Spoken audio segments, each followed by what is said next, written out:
I'm often asked why we have negative gearing. Why does the government allow these very generous concessions to property investors?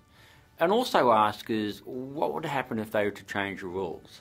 So in order to answer those questions, we really need to look at why they're there in the first place.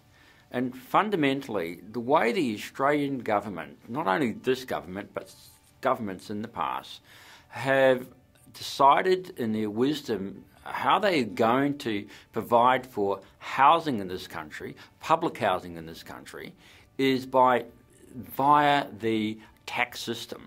By providing generous incentives to property investors, it enables housing supply, housing stock to be provided to the market.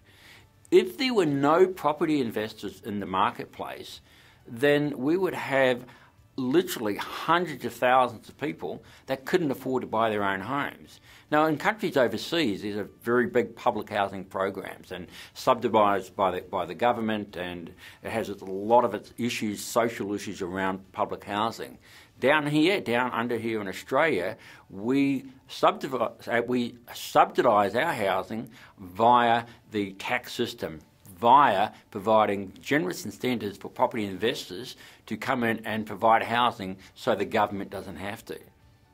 So there's a very sound philosophy on why the government is providing very generous tax concessions to stimulate the housing market, to provide housing for Australians that are at a point where they can't afford their own.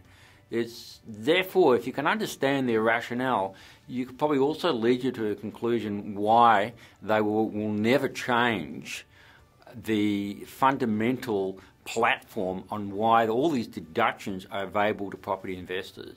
So if you'd like to get a better understanding of what deductions are available to you, please feel free and download our tax guide.